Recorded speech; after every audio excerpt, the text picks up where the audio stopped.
Ungwame bundu ya Kongo. Ungwame bundu ya Kongo. Ungwame bundu ya Kongo. Ungwame bundu ya Kongo.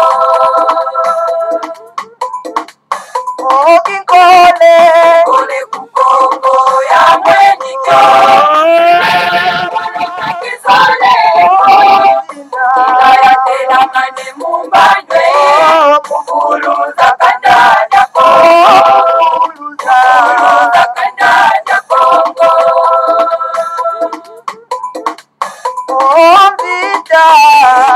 Kongo ya mwenyika.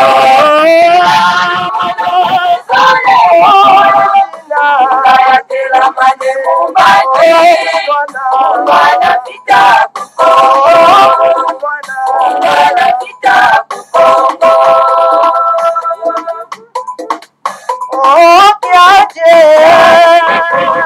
Ya mwenyika.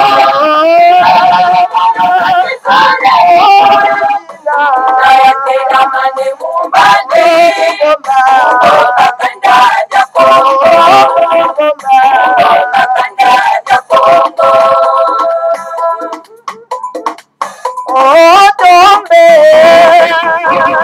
Ya mwenyika.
Matondo mingi bama batata bandeko balandi ya Congo bololo matondo mingi na ndenge vraiment bozelaka solo pena en tout cas édition na bino ya Congo bololo en tout cas bama batata bandeko balandi ya Congo bololo lelo ezali ya solo pena en tout cas mokolo mwa mine ya mposo mokolo mwa mine ya sanza misato mobo ya koto mibale na tuku mibale na moko tokomi bongo na ngonga ya zomi na sambo na miniti misato elingi koloba ngonga ya mitano na miniti misato ya sima ya nzanga.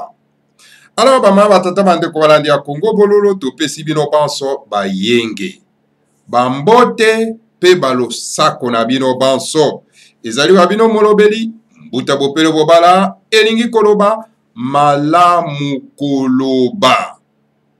Effectivement, monoko wapesi yango na tata nzambe na biso bato ya mokili potoloba. Monoko ezali mundoki moko munene bama batata bandeko na bato bayebi valeur ya monoko te. Po yango ezali ko fere ko bimisa makambo oyo ozali ko extérioriser yango. Alors monoko ezwaka possession ya ba pensée wana pona ete ekoka ko bima po ete epesa na baimboka bama tata bando monoko ezali wana pona ko belela soki likama ezali liboso na bino monoko ezali wana pona ko pesa boyebi la connaissance ndenge balobaka na lokota ya bapaya bama tata bando kolanda Kongo bolo monoko basala yango pona kolia kaka likaya bote kolia yango kaka moteke te komela mongonzo te bama batata bandeko epi koluka bapeti momi te bama tata bandeko monoko basala yango mpona koloba makambo ya solo oyo koprotege mboka oyo komema mboka na développement bama tata bandeko balandi ya Congo bololo mawa kaka na bababa parce que bakokoka ko extérioriser pensée na bango te bama tata bandeko balandi ya Congo bololo handicap kasi baoyo bapesi bango solo mpenza litombo wana kozala monoko utiliser monoko comme arme ya kotindika connaissance na bao baza na yango te mpo bakenda kozwa bama tata bandeko balandi ya Congo bololo. En tout cas mama batata bandeko balandi ya Congo bololo lelo toye na deuxième série na biso na likambo etali solo mpenza tonga oyo basi bamemi na mboka mokonzi Kinshasa na Congo mobimba mpona ete babanda kobaka na yango bana somi ya mboka ya Congo bama tata bandeko balandi ya Congo bololo.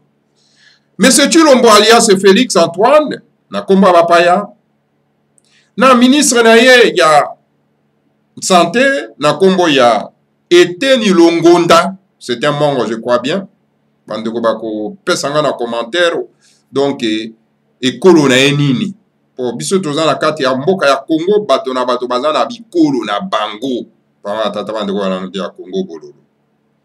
Alors Eteni Longonda, Longomba ou Longonda, je ne sais pas bama batata bandeko Eteni Longondo, hein, Eteni Longondo. Donc il y a ça une déclaration alors bien été tonga esili koya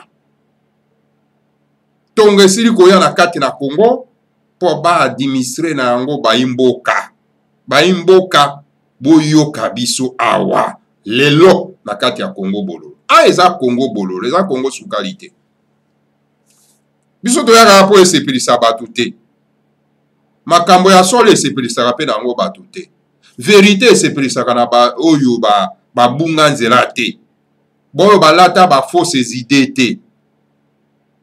Donc ntango toyaka na bosembo awa na Congo bololo moto atambolaka na lokuta kolinga koyoka te kotia matoi te omoni bama tata bandeko balandi ya Congo bololo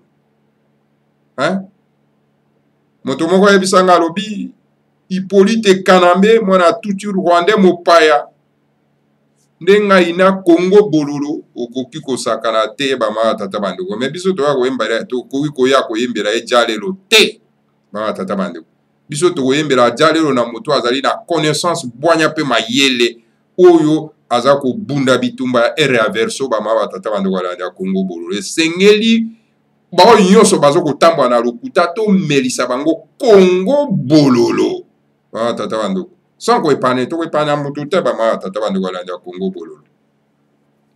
Donc voilà bama tata bandeko batonga ese ekiti na Congo. Monsieur Tshilombo ake a négocier na bapaya po ete baya kobaka bana somi ya mboka ya Congo tonga ya mabe moyena na mosolo. Docteur Moyembe akomisi bandeko na biso bakobai tokosola lisusu yango lelo série continue mpona koalerte baimboka. Et deuxième point na biso tozo ko continuer na série le combat de Bundu dia Mayala. Bundu dia Mayala c'est un mouvement de la résistance contre les fausses idées oyo ba memela biso na kati ya mboka ba fausse religion ba fausse secte oyo ba memela biso na kati ya mboka parce que le christianisme ezali secte oyo ezali kotambwisama na mbongo bama tata bandeko balandi ya Congo bolo eza ba secte. Alors donc Bundu dia Mayala ezali mpona kobundisa ba fausses idées wana eza na kati ya babiloko wana nyonso kobundisa ba mangomba te kobundisa ba parti politique te kobundisa bato te mais kobundisa ba fausses idées etondi na bango elongwa yango ezo ko freiner le développement ya République fédérale du Congo yango eza ko freiner pour ete République démocratique du Congo et comme état fédéral yango ezo freine. Alors bundu dia mayala ezali wana pona ko bundisa ba fausse idée ou eza na kati ya ba parti politique wana ou eza na kati ya ba mangomba ou ezali na kati na bato na kati na Congo ba matata. C'est le combat de bundu dia mayala. Yango dozo koba na série na ngolelo. Alors yo soko ozali moto ozali na kati ya ba fausses idées na kati na ba parti wana na kati ya ba mangomba wana. Soko ye na kati na bundu de mayala, c'est pour avoir la transformation. On l'a dans les nouvelles idées. O ekosala donc mbongwana na kati ya mboka. Pama tata bande wala ndia Congo bololo. Donc voilà. Yango nde toko continuer na série nango bama tata bande ko. Bien que to solliciter ba cadre ya bundu dia mayala, on appelle, ils ne reçoivent pas de gauche à droite, ba mbagati, toyebi ke baki magana bango Congo bololo, baki magate parce que Congo bololo eza na audimantité, mais parce que avant comme on a 1000 francs, au banana 1 franc. Alors il faut toujours ko banana ya muke, baza ko yoka yo, ba ko interpeller on a ba média oyo bolingi ezali na ba audiment ebele.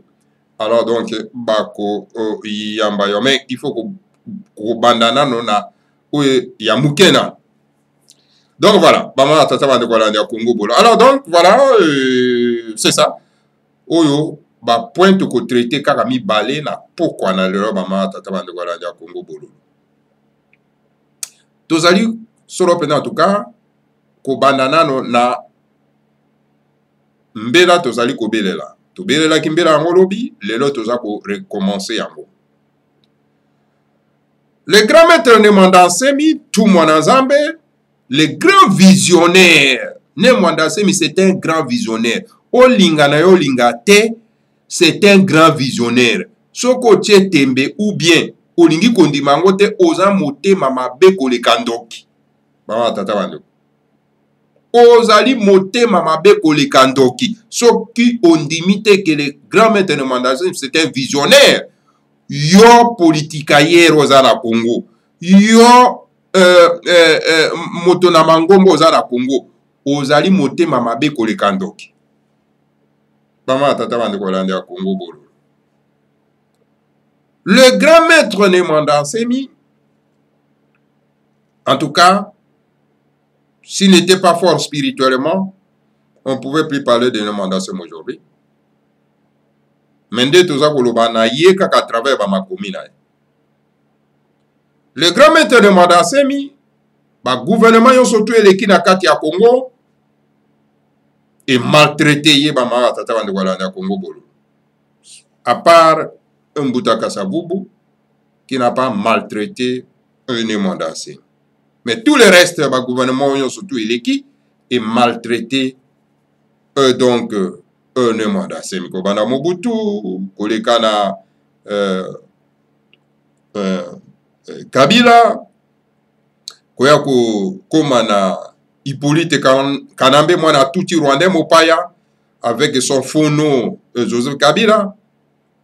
Après, koya kokoma solo pena tout cas na M. Tshilombo alias Félix Antoine na koma Bapaya, lui aussi atangisi makila.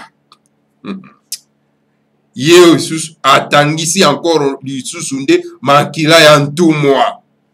Oh, eza pasipe mawa. Bobengi mwana mboka. Bande wala ba mais non mais Mbuta Bopere Bobala mais non mais il faut qu'on caresser Monsieur Tshilombo parce que caractère le grand maître de Nemwanda Nsemi mazako kota na gouvernement. Non, cela ne veut pas dire que le grand maître qui a négocié pour la kota na gouvernement et que Congo Bololo va croiser les bras à Kokanga Monoko pour dénoncer ce qui m'a bezali et pas il y a un de Konabiso Tshilombo. Non, bama tata bandeko. Ah, eza Congo Bololo. Congo Bololo, est-ce que tango motamelaka Congo Bololo?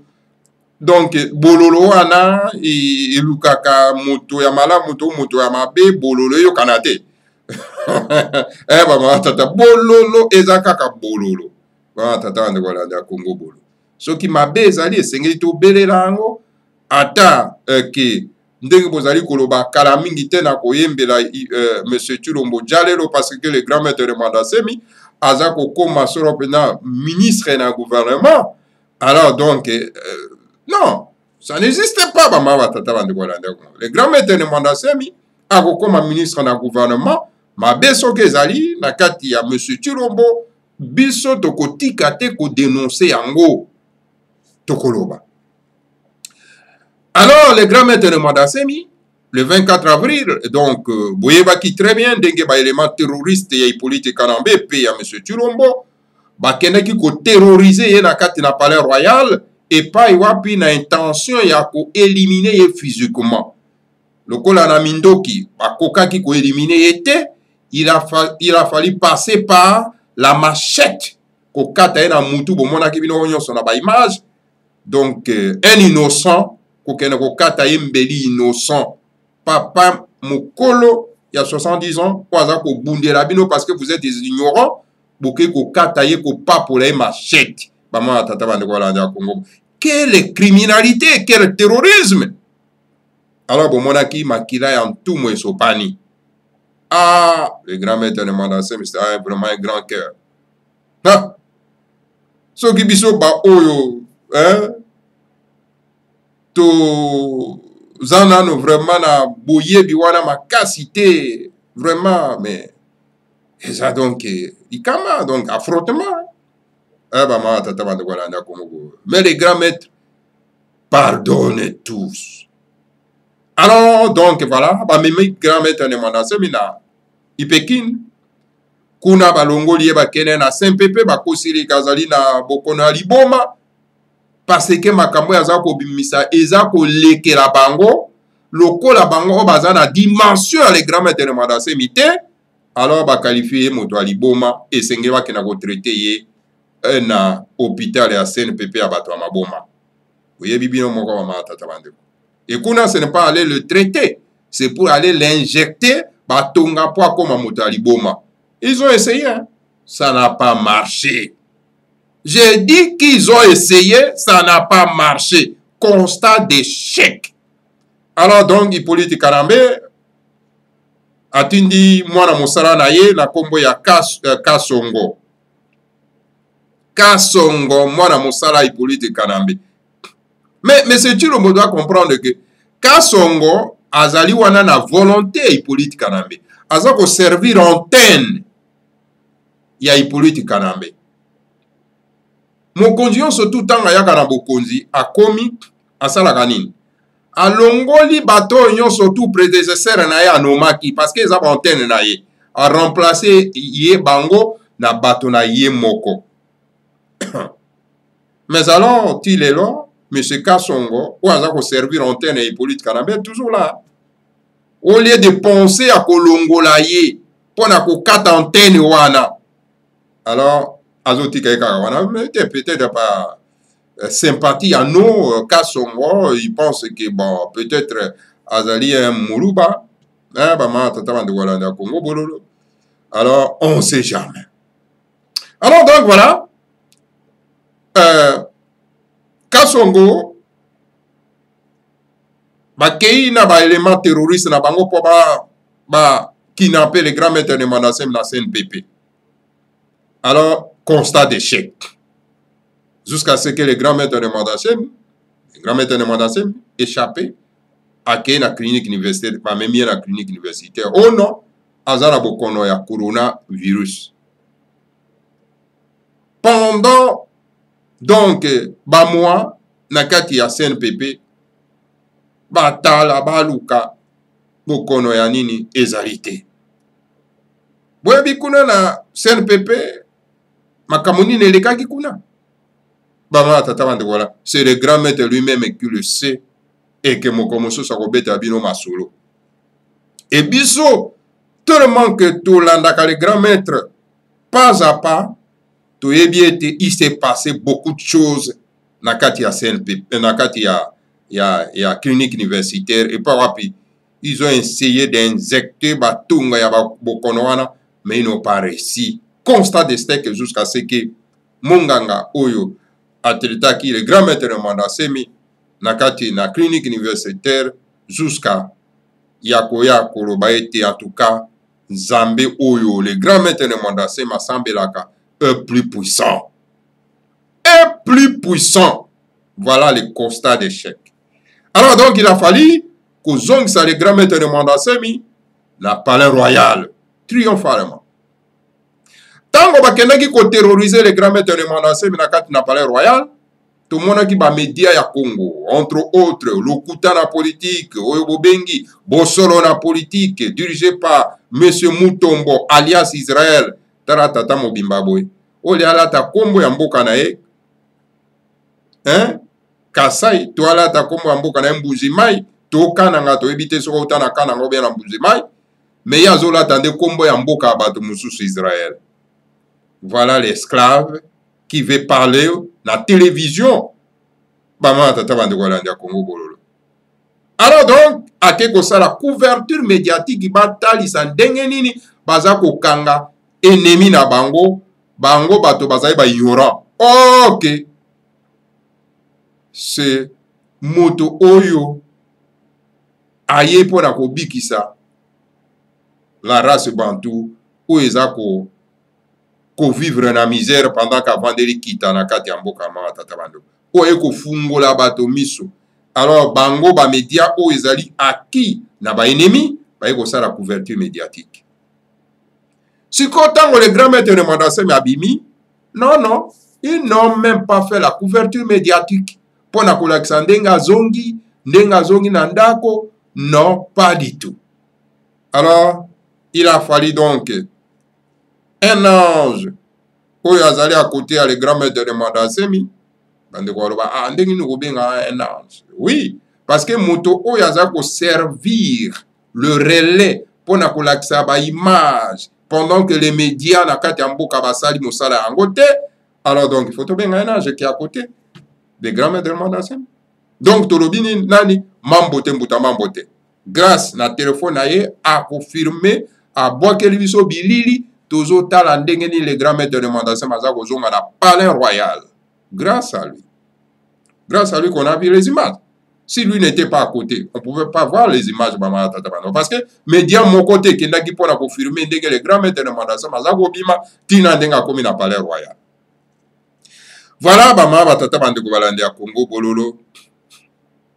Ezali mawa mingi bato moindo mindele ndenge baloka biso bato yango mindelo baloka biso ba Léopold basi pe bakufa peut-être bakenda ko bomba biso wapi. Alors d'ailleurs kutu togo mituna te parce que le grand maître de Mondase masalo baki yango ke ba bomba biso kuna na Angleterre et limo ya Congo ba bomba yango na Angleterre. Suko il faut zala un homme teinté de la spiritualité pour que na récupérer limo wana pour ezonga poto za développement bama tatamanda on eza bosolo yango wana bosolo yango wana tala mboka eza na kita bato bavandeli kita me babozanga mai ya komela bakomi komela mai ya terrasse bakomi komela masuba ya bangombe bakomi kosukula bilongi na mitu na masuba ya bangombe. Vous vous rendez compte de ça? Depuis que l'humanité est l'humanité, tout le monde a makambo wana te bama batata bande ko landa Congo bolo. Pendant que Congo est tondi na ba rivière ya ba eau douce, mais bato baza ko sukola na masuba ya bangombe. Vous vous rendez compte de ça? Au moins niveau to komi nango plus que banyam. Alors bama batata bande ko wana tokoya nango pona komba ya BDM ya bundu dia mayala. Ah, soki bande kuna biso ya bundu da mayala balingi koloba te. Biso quand même awa ba chroniqueur toloba et sengeli toloba quand même moi muke po ba oyo balandaka biso bakwa koyeba que le combat ya bundu dia mayala. Alors tozolo ba likambo ya vaccin ba ma tata bande likambo nde ya vaccin toza koloba. Monsieur Tulombo bake ba négocier vaccin iye na kati ya Congo. Et yé na Congo po ba tobolo yango ba imboka. Mais lelo oyo ndenge naza koloba na bino ba ma tata bande ko media moko te za koloba ekangi monoko. parti politique mon côté ezali ko dénoncer eloko wana non bien ba parlementaire bakangi bambanga bama tata bande kolanda Congo bolo et en plus c'est ça bama tata bande kolanda Congo bololo moto babengi Eteni Longondo ya robino kisi wana yei ezali obligatoire te pona kotobola nango bato ezali moto alingi akoki kokenda kozwa mais soki bolobi ke ezali kisi oyo eye pona essaye batala soki ezali kosala malamu mais eza nango vraiment très facile bamama tata bando eza nango très facile pona kosala yango bozwa tous les députés oyo baza na kati ya Congo parce que bango bazali ba représentant ya peuple bobaka bango batonga wana tous les députés bobaki bana ba famille na bango bobaki bango batonga peuple avandi nano atalaka nano ndenge nini réaction na yango ekozala tous les sénateurs na ba famille na bango bobaki bango. Alors, le membre ya ba gouvernement surtout bobaki bango.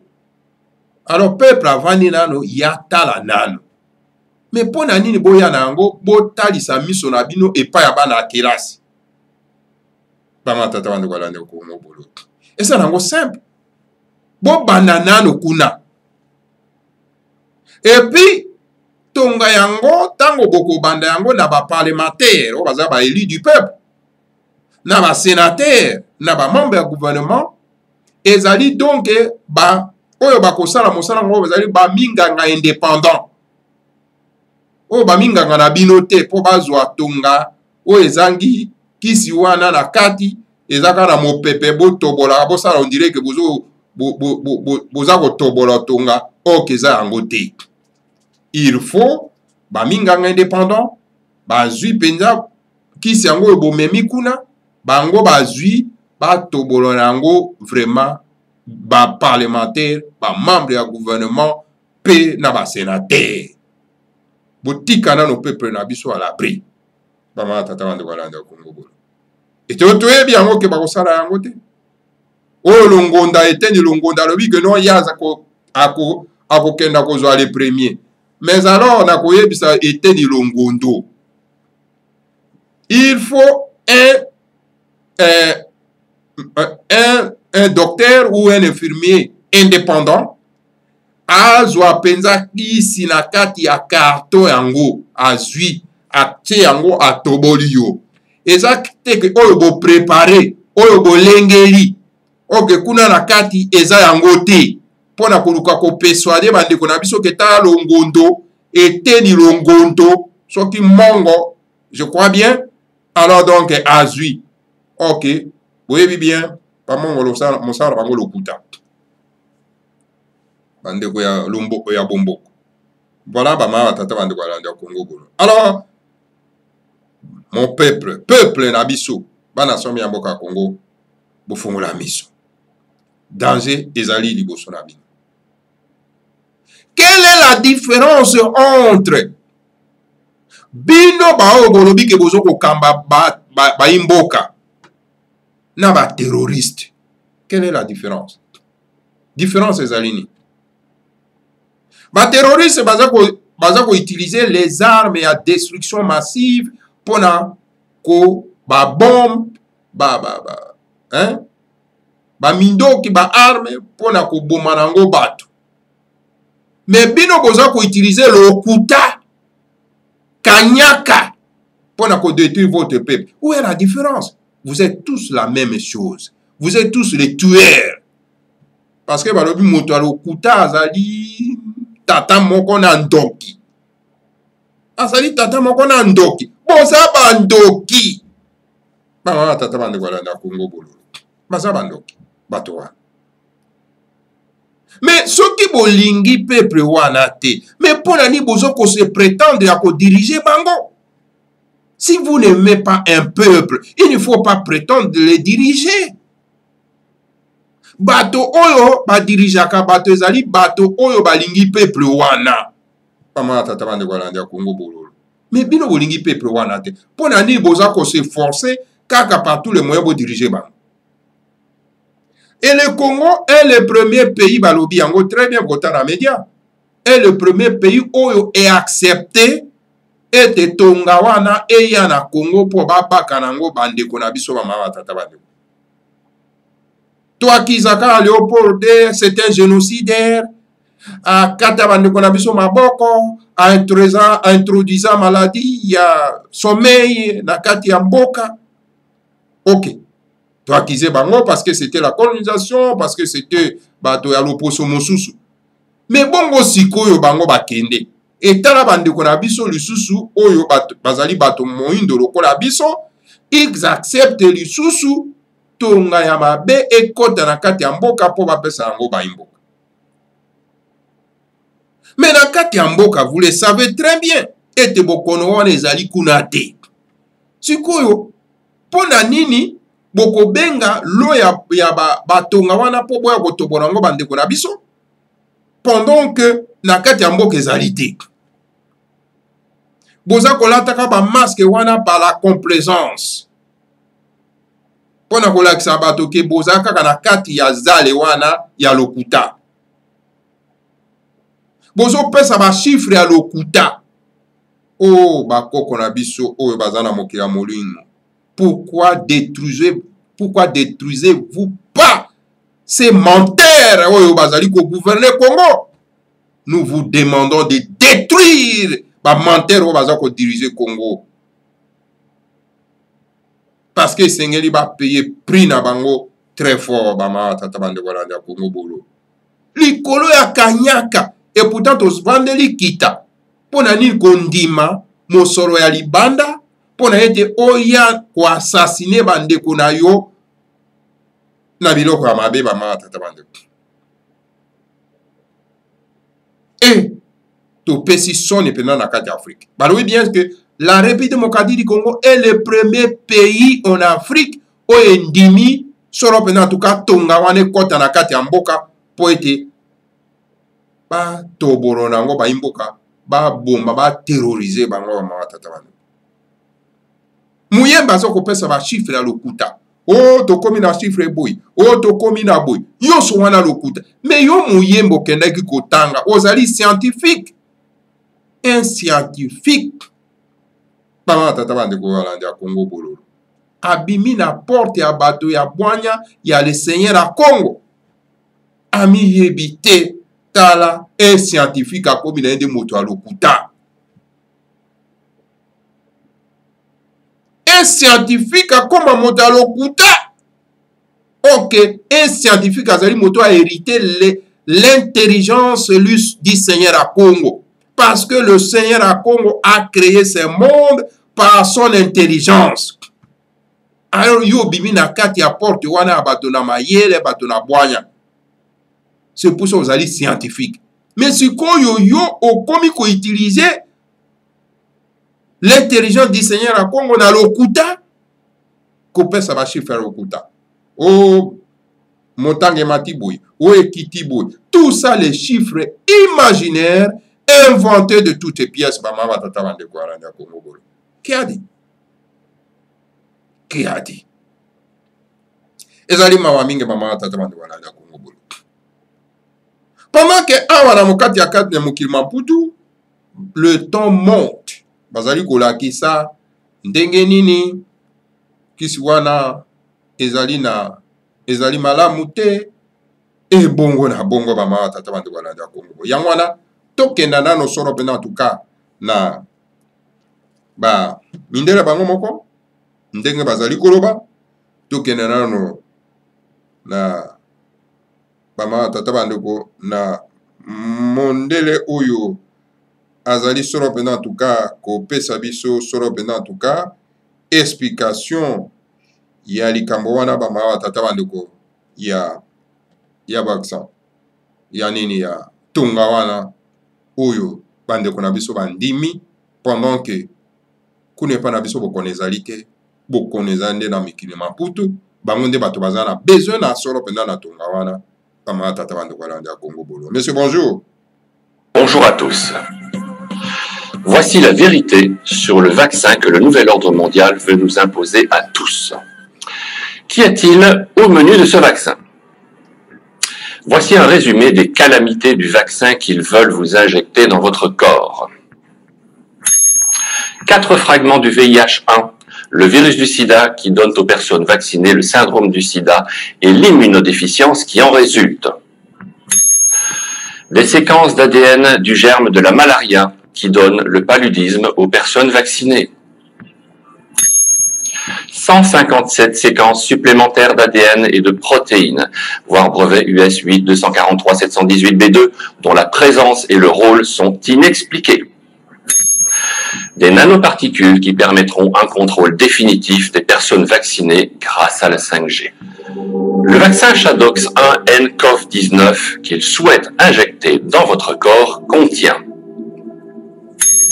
Shadox 1nCoV-19, coronavirus Covid-19 porté par le vecteur adénovirus Shadox 1.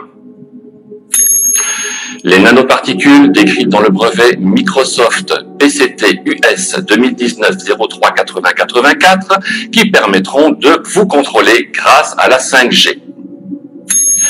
Des désinfectants conservateurs, soit le thymérosal ou le formaldéhyde, et des antibiotiques. Covid-19 est un coronavirus artificiel fabriqué en France par l'Institut Pasteur à partir du coronavirus naturel SARS-CoV. Covid-19 est le fruit de plusieurs manipulations génétiques effectuées sur une souche de coronavirus SARS-CoV associée au syndrome respiratoire aigu sévère SRAS, résultant d'un échantillon répertorié sous le numéro 031589, collecté à partir de lavage broncho-alvéolaire de patients infectés par le coronavirus SARS-CoV par des scientifiques de l'Institut Pasteur avant 2003 à l'hôpital français de Hanoï, au Vietnam. Le vaccin, une fois injecté, n'aura pas d'effet dans l'immédiat. Ce n'est que plus tard que vous mourrez de paludisme, du sida ou de n'importe quelle autre maladie contre laquelle votre système immunitaire ne pourra plus rien faire. Finalement, par la création forcée d'une immunodéficience, ce vaccin va vous enlever tout moyen de guérir d'une quelconque maladie, le crime parfait contre l'humanité. Vous mesurez donc bien le degré de perversité de cette arme vaccinale. Nous invitons toutes les personnes qui considèrent les informations de cette vidéo comme des fake news à vérifier leur exactitude sur les liens fournis sous cette vidéo. Ainsi se termine cette séquence vidéo que je vous suggère de télécharger sans modération et de partager largement. Je vous remercie pour votre attention. Merci. Voilà, bama tata bande kolandi ya Congo Bololo. Pambate, biso na Congo Bololo, Tolobaka. Pambate, alors, tutia kamatoi ayer, yango wana toyaka ko transmettre biso bino yango. Boyoki bino moko na matoi, mindere bango moko ndenge bazali koloba. Kasi, alors donc, bande kuna biso ka likolo ya mbongo, yango nde bandimi ete tongane kokwa kokota na Congo po batobolo nango bande kuna biso. C'est du crime. C'est vraiment ezali du terrorisme pire et simple. Bama tata bande kolanda Congo Bolo. Sikoyo toyo kanano pe mondele mosusu américain. Ya azali koloba na anglais, mais tokoluka tosala mwa effort po tokoka ko traduire yango na lokota ya lingala. Bama tata bande kolanda Congo Bolo. Toyo kanano ye azali ko linga kokenda kozwa tonga wana kasi azali kotuna mituna po azwa précision. Donc, na likambo etali tonga wana. Toyo kai na bokebi naso.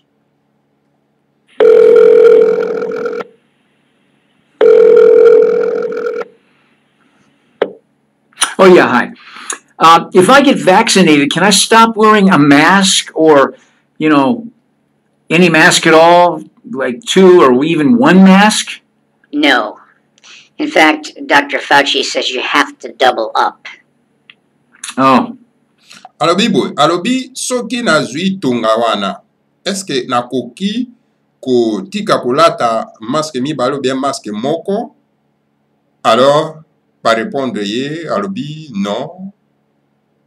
Ekoki donc ko okoki kotika kolata masque te okontinue kaka kolata masque moko bien masque mibale toza kocontinue.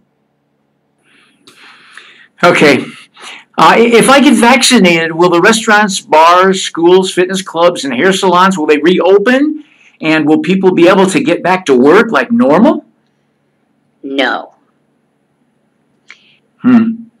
Atunibo, alobi soki nazwi tonga wana, eske ba restaurant, c'est-à-dire confinement, ekosila, ba restaurant ekofungwama, ba classe ekofungwama, tokozonga na vie normale kwa ndenge tozaka ngo ya liboso, ye kuna alobi te. Okay, let me ask you this. If I get vaccinated, will I be resistant to COVID? Maybe, we don't know exactly, but probably not. Oh, Dr. Bill Gates says you will more than likely need a third shot because it looks like just the two still don't meet the death quota. Atunibo, alobi soki nazwi tonga wana, eske ekoki ko protéger ngai ke nakoki kozwa bokono wana te? Bango va répondre kuna wabi te, abi probablement ezali eza probable, eza nano vraiment confirmé te, hein? Donc voilà. All right. If I get vaccinated, at least I won't be contagious to others, right? No, the vaccine doesn't stop transmission. Atuni alobi soki nazwi tonga wana, eske eko arrêter ko contaminer bato mususu? Ya alobi te, to ozwi tonga wana, donc eko arrêter contamination te. Yes. If I get vaccinated, how long will the vaccine last? No one knows. All COVID vaccines are still in the experimental stage.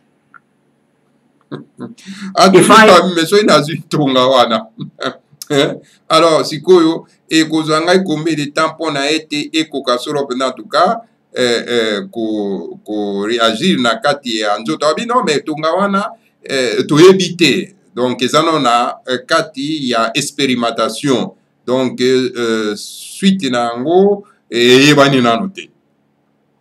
Get vaccinated, can I stop social distancing? No. Atuni abi soki nazwi tonga wana, eske eko tokotika kozala na distance, parce que awa ekomi kaka il faut ozala na 1,5 mètre, 2 mètres mpona kosola na moto. Eske soki ozwi tonga makambo wana ekosila? Ye alobi te. If my parents, grandparents, and myself all get vaccinated, can we hug each other again? No.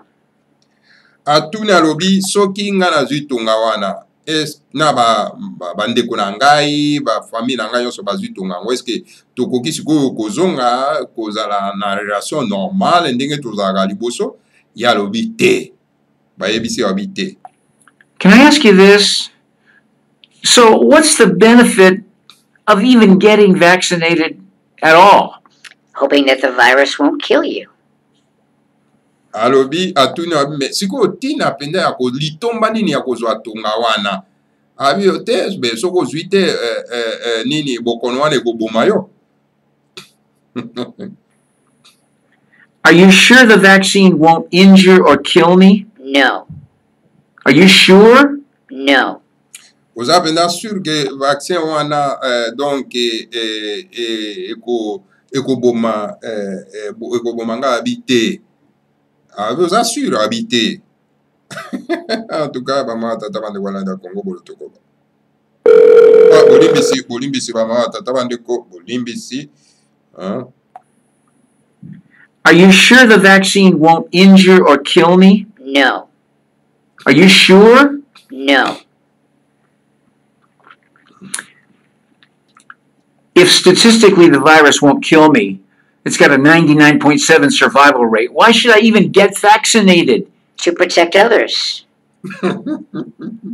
Atuna bi besoki bokisi wana à 99,7 donc eko protéger ngate ko donc bokone ko bomanga siko tina ko zwa tunga ngo isusu ezali nini.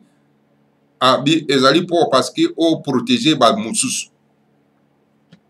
Vaccinated, I can protect 100% of people I come in contact with? No. Soki nazwi kisi tonga wana, est-ce que à 99% na ko protéger bato mususu, ba collègue bato mususu baza peme na ngai, ba répondre habité ko protéger bango. Listen, if I experience a severe adverse reaction or long-term effects still unknown, or I die from the vaccine, will I or my family be compensated from the vaccine manufacturers or the government? No. The government vaccine. Atuni soki azwi tonga wana ekesali ye ba dégâts na kati ya nzoto. Est-ce que gouvernement akoza na mesure ya kofuta ya ko dommager ye na famille na ye ya lobi ayebisi habité to kaninga zo continue. Manufacturers have 100% zero liability regarding this experimental drug. Let me summarize the COVID-19 vaccine for you, sir. It doesn't provide immunity. It doesn't eliminate the virus. It does not prevent death. It doesn't guarantee you won't get it. It does not stop you from passing it on to others. It doesn't eliminate the need for travel bans. And it doesn't eliminate the need for business closures. It doesn't eliminate the need for lockdowns. And it doesn't eliminate the need for masking. So, would you like me to set up your appointment for your vaccine? Voilà. Donc, bapese yanobi non écoutez tikana ebso sincèrement lobi donc atozi tonga wana donc eko éliminer donc nini bokono wana te. Donc, nini kolata masque ekosila te, distance ekosila te, ba magasin ekozala ya kofungama te, bokozonga na vie normale te. Donc, voilà. Et alors, nangena tout na soki o mokolo nini okoya kozwa tonga. Voilà, ba mama tata bandeko balandi ya Congo bololo. Ezali likama nakanisi bao balandaka anglais balandi très bien nakanisi mwa traduction na ngai quand même bandeko ba comprendre eloko nini moto wana atunaki avant akenda kozwa tonga po azwa ba précision. Alors sikoyo longondo ye aza kokima mbango parce que likolo ya mbongo po atonga bandako na poto po atonga bandako wapi bama batata bandeko balanda Congo bolo so okende otonga ngo na planète Mars toyebi te. Alors donc aza kondima solo pena en tout cas nini kisi wane koma na mboka na biso bato wanango tala bato bazanga esprit patriotique et nationaliste pire dire. Alors donc baza ko exposer bandeko na bango na danger et tala na kati ya mboka. Donc silence radio, aucun parti politique eza koloba, aucun pas de médias, silence radio. Bama tata bandeko tala likama tozana ngo na mboka. Kaka diaspora mutaza ko belela bolanda ba audio ba video ba diaspora za ko tombuka aza ko tombuka ko sakana kaka diaspora ifaloba mais bo baza na kati ya mboka vraiment bouche béante ezali pasi pe mawa. En tout cas mama tata bandeko bino moko boyoki to avertir bino yango wana likama eza liboso na biso. Nzambe kaka le Seigneur a Congo akulu na biso pa protéger biso ba sunga biso. Voilà bama batata bandeko balanda Congo bololo avant to kenda na combat ya BDM tozali ko lancer appel oyo donc na bandeko na biso banso o bazali na kati na mokili mapoto pe na Congo et le 8 mars bandeko na biso ba jeune ya Bundu dia Mayala baza ko kenda na Palais Royal pour na ko remercier soro pena en tout cas molongani ya le grand maître ne manda semi. Donc baza ko kenda ko pesa merci. Merci pourquoi? Na explica kibino na ibandeli na loa kena ko ya ko koma na ngonde na esika oyo. Ba remercier parce que na ndenge na sali bino détail. Ndenge ba élément terroriste et politique na BP ya monsieur Chilombo bakena ko terroriser le grand maître Nemanda Semi. que le grand maître de Mandasem aleki na CNPP na nini na comment on appelle ça, na IPK na CNPP na clinique universitaire. Alors ba étape wana yo surtout alekaki, donc azalaki toujours accompagné par sa femme Yaya Lubondo. Bama tata bande kwa landa Congo bolo. En tout cas, ata olinga na Yaya Lubondo, ata olinga yete, ata olobake non, parce que c'est à cause d'elle que il y a des guerres na kati ya palais royal, parce que vous allez ignorant au bosani ke bitumba yon surtout ezaka na prix na yango. Lorsque on a un parti de combat, voilà prix na yango ende yango wana. Eza bitumba. Yo kanisi na ta nekeke ya Mvuluzi Kimbangu. Bitumba na ba colon. Combien ba bazalaki relégué na ba province mususu. Fumu Kimbangu akende gosili sa vie na ye wapi na Katanga na prison pendant 30 ans. Il pouvait renoncer, dire que non, mais écoutez, je renonce. Mais parce que l'imo ya Mvuluzi ezalaki na kati na ye, il pouvait pas laisser. Il pouvait pas laisser. Il devait nécessairement continuer le combat. Un homme de 30 ans, parce que 30 ans, il y a Moussala, donc 30 ans au Yabotamaki, et puis 30 ans, il y a 6 ans qui est en prison. Ça fait 60 ans. Il pouvait collaborer avec le gouvernement colonial, et puis donc à s'incliner dans la disance, il y a un gouvernement colonial. Alors donc, il y a surtout bakangaka bango na époque wana.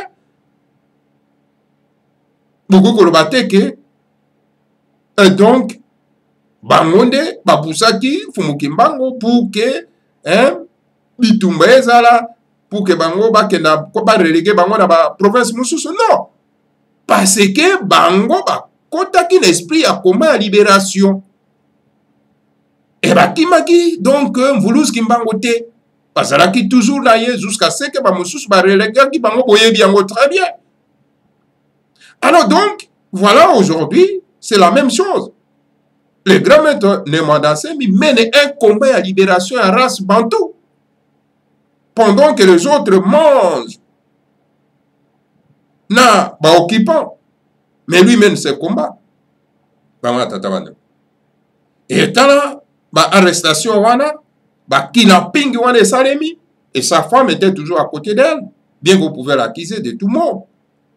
Alors donc, au moins d'un côté, et il faut dire que bon, écoutez, quand même, elle est accusée, boye, mais quand même, on a vu qu'elle était toujours à côté de son mari.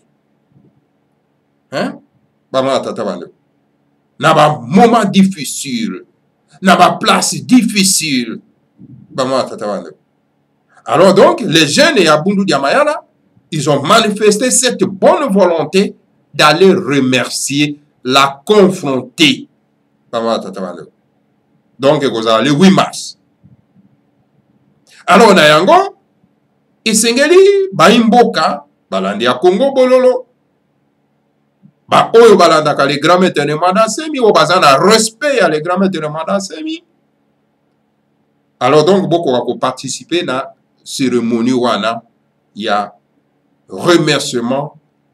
Il y a Ndekonabiso, il y a Bajene et Abundu Diamayala, Oyo, Bazako Kenagosala et pas il y a Lubondo. Alors c'est pour cette raison que vous avez Oyo, ce que vous avez moi 10 euros, 20 euros, 30 euros, 50 euros, Oko Kakotinda, solo en tout cas, et pas il y a Mbuta Mambote, Oyako comme ça en a destination de façon que de leur côté, Bakoka solo en tout cas, Kosomba moins secret. Kosomba mwa ndunda, kosomba mwa loso, kosomba mwa sukari, kosomba mwa te, kosomba mwa mbisi, kosomba mwa njombo mwa likayabo pona ete bako ape kolamba de façon que tango ba jeune ou baza mobilisé pona kokena ko remercier soro pena en tout cas la dame du grand maître de Mandasemi bako ka kolia ma eloko ba ma tata bande ko randa Congo bolo. En tout cas, ezali justement ko louable de la part ya ba jeune ya bundu ya mayala ba ma tata bande ko randa Congo bolo.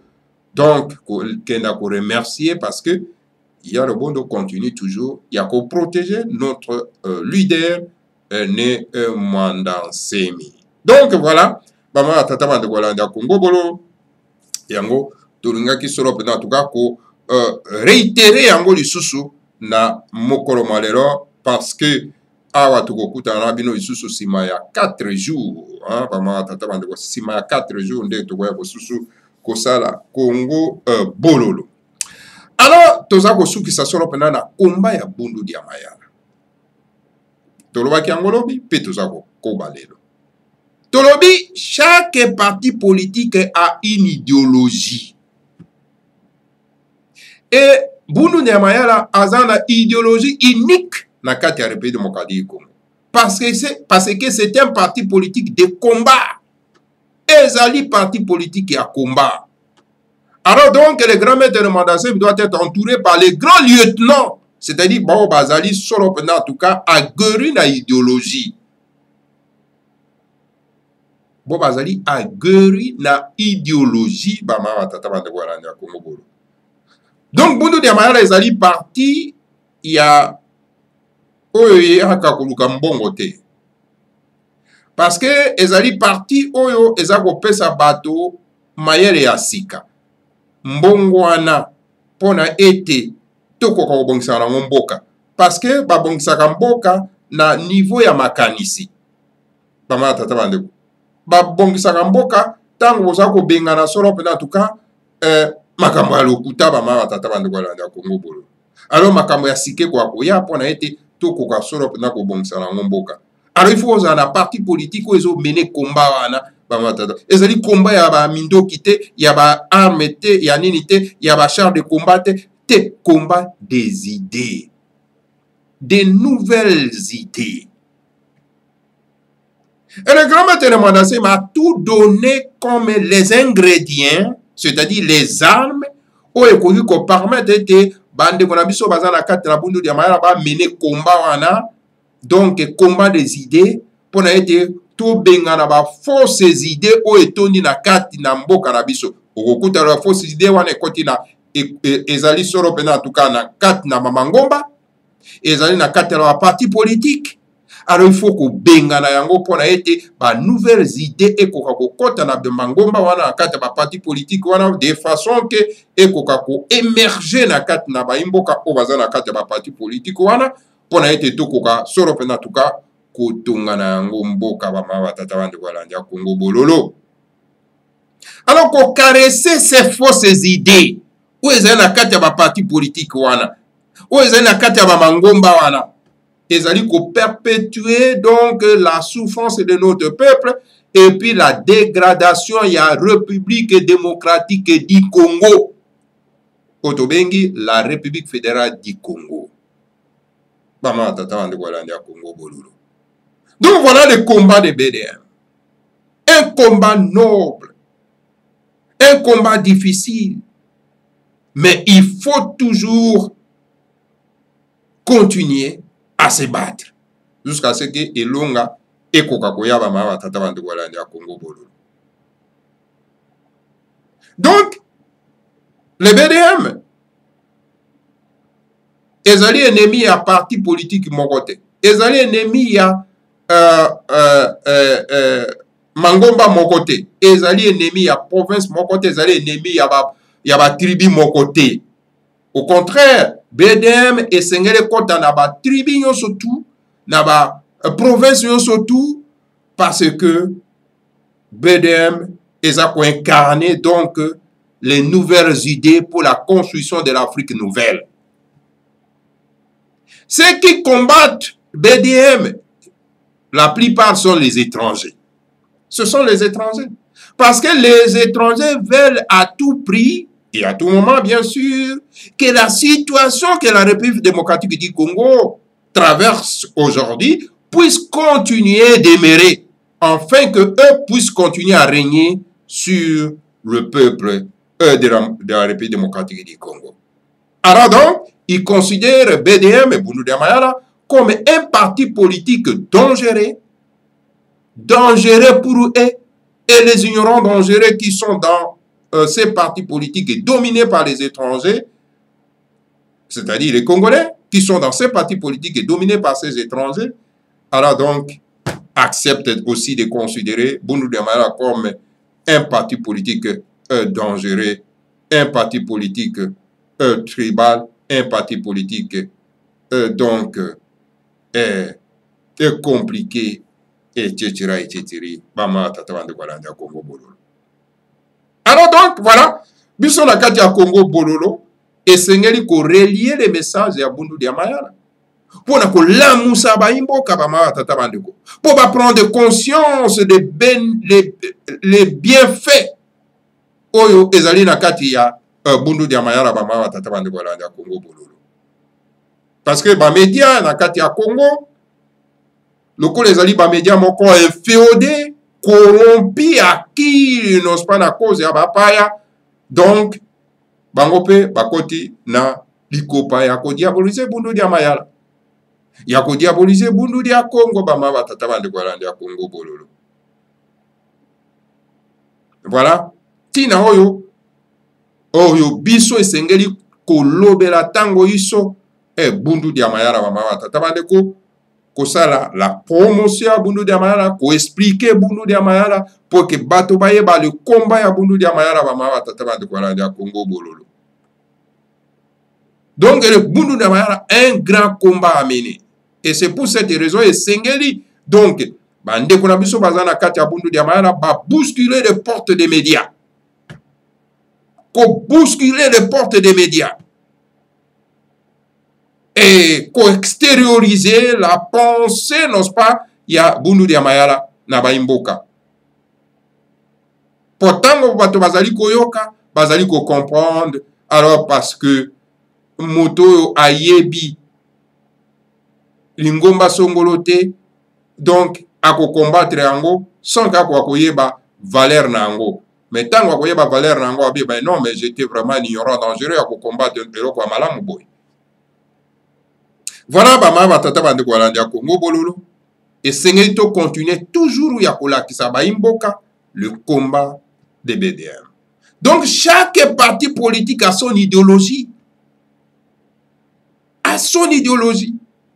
Et il faut voir de quelle idéologie que parti politique on est allé incarner. C'est très important, maman batata bande.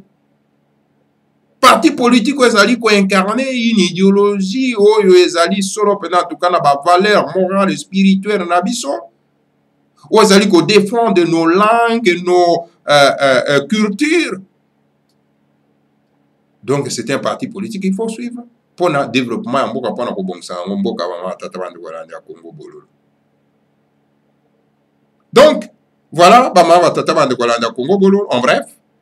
Donc oyo na kokai ko continuer parce que la série continue ba ma batata bande ko landa Congo Bololo sur le combat de BDM et senge bande ko ba yeba combat ya BDM ba batata bande ko landa Congo Bololo.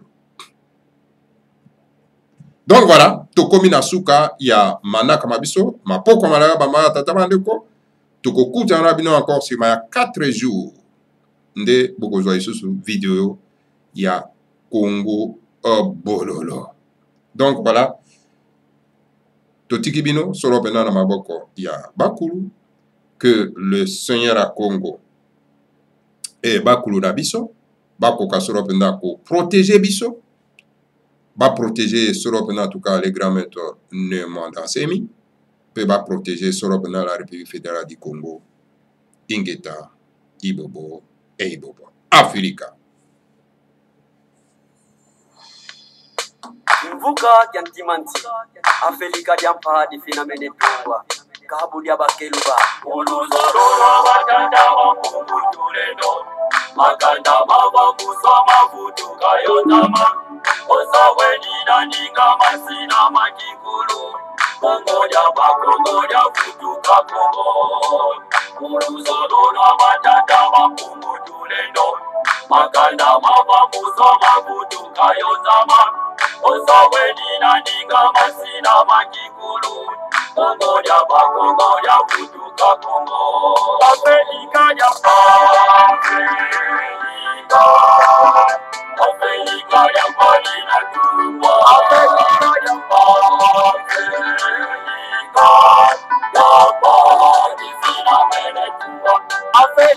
ya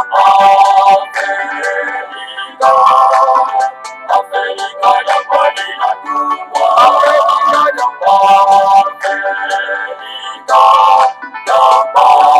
zina mene tungwa. Jeshi ambayo mitaketirwa na kukongo Ipanza kya Kongo yekivuka kya Ntimanzi. Jeshi ambayo mitaketirwa na kukongo Kongo ya bakongo ya futuka Kongo. Jeshi ambayo mitaketirwa na kukongo Ipanza kya Kongo yekivuka kya Ntimanzi. Jeshi ambayo mitaketirwa na kukongo Kongo ya bakongo ya futuka Kongo. Afrika ya Afrika ya kweli na tungwa. Afrika ya kweli zina mene tungwa. Afrika ya Afrika ya kweli na tungwa. Afrika ya kweli zina mene tungwa. Zakuna ndatu zazo zina katulwa. Uluzolola batata makungu tulendo. Sikumi azone za kwanza zinatungwa. Yevuka na ukivuka kya Ntimanzi. Zakuna ndatu zazo zina katulwa. Uluzolola batata makungu tulendo. Sikumi azone za kwanza zinatungwa. Yevuka na ukivuka kya Ntimanzi. Afrika ya Afrika ya kweli na tungwa. Afrika ya kweli zina mene tungwa. Afrika ya Afrika ya kweli na tungwa. Afrika ya kweli zina mene tungwa. Sikumi nazoleza kwanza zinatungwa. Kongo kwibaka ngubengela kuvanguzami. Oyo makajanga kivuku bangi chwapa. Kasaimu kivuka kya Ntimanzi. Sikumi nazoleza kwanza zinatungwa. Kongo kwibaka ngubengela kuvanguzami. Oyo makajanga kivuku bangi chwapa. Kasaimu kivuka kya Ntimanzi. Afrika ya Afrika ya kweli na tungwa. Afrika ya kweli zina mene tungwa. Afrika ya Afrika ya kweli na tungwa. Afrika ya kweli zina mene tungwa.